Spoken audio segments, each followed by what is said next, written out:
once again to my YouTube channel. This is Juliana Otekian. I hope you enjoyed the last video. Don't forget to subscribe and to like our video.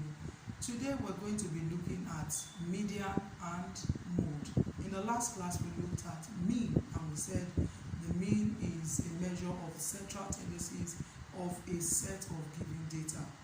Today again we'll be looking at measuring tendencies of centeredness of a set of digits or a set of data or outcomes or items. When we're looking at median first, we're looking at the middle number, that is the number in the middle. And of course, when we're talking about middle, it's still talking about center. So we are going to look at two cases in finding the median. One, when you have odd set of data, and two, when you have the even set of data. In order to calculate the median of a set of odd or even numbers, you need to first of all arrange your numbers in ascending order. I'm sure you remember what ascending order is. Ascending order means from the smallest to the largest. So if you're given a set of data, you must first of all arrange those numbers in ascending order. So that's the first thing to do. If you don't do that, you most likely get a very wrong answer. Sometimes you could get lucky, but the correct thing to do is to arrange your data in ascending order. So we're going to quickly take an example with odd set of data. So we're going to use the example from our mean class. The numbers are 3, 5, 0, 2, and 10. In that particular set of number, we have 5 outcomes. Okay, we have 5 outcomes. And for us to do that, to find the median, we will need to arrange those numbers in ascending order.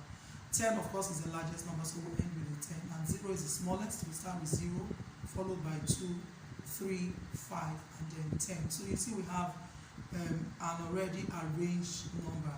And the middle number, you start off to be very careful, especially for children in lower primary. See here, 3. We always like you to cross out numbers from one end to the other end. So you cross out from the lowest end, you cross out one at the largest end, and then you are left with the middle number. In this case, we'll have 3 as our middle number, and that's our median, the odd set of data. Now, when you have an even set of data, you will still need to make your arrangements in ascending order. And after that, you remove numbers gently from the beginning and at the end. Of course, the smallest, the biggest, the smallest, the biggest, until you get to the middle. You will definitely have 2 numbers in the middle. What do I do with the 2 numbers in the middle? It's not just for us to pick any one of them. We add the 2 of them and we divide by 2. That gives us our middle number. So let's take an example with an even set of numbers. Let's add 8 to our last number.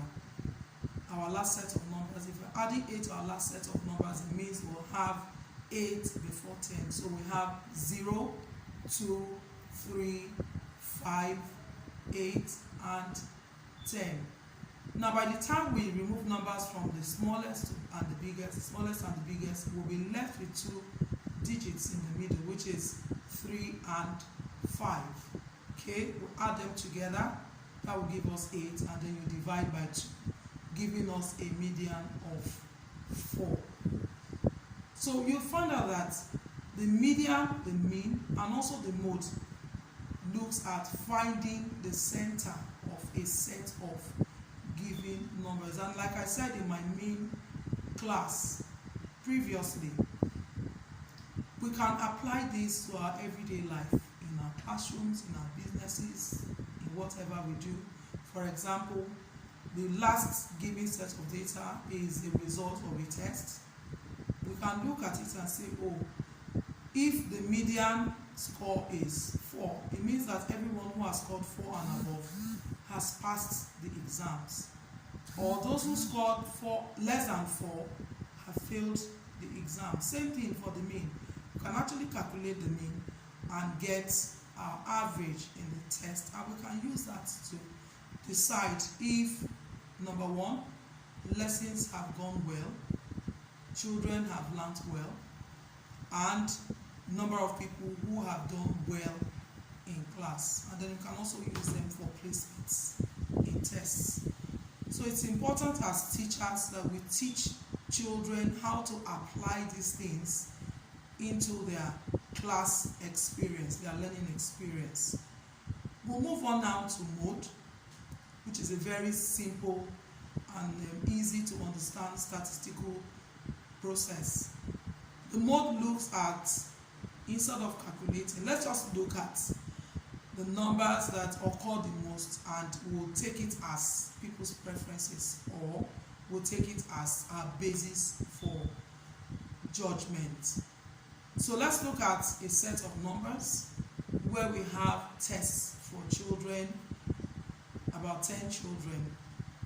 Okay, we have different scores. The first thing to do is to create a frequency table. Okay, so the frequency table tells you the number of times these particular numbers or items occur.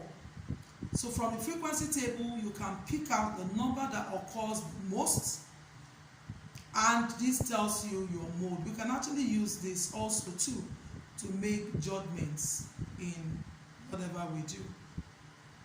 Thank you. Let's take an example on modal items. The year 4 students have been asked about their favorite color, and the responses are given as thus. You see the frequency table. With the frequency table, you will find out that the modal color is blue. This means that the teacher can actually go with the color blue. I would like to get comments or questions in the comment box. Thank you.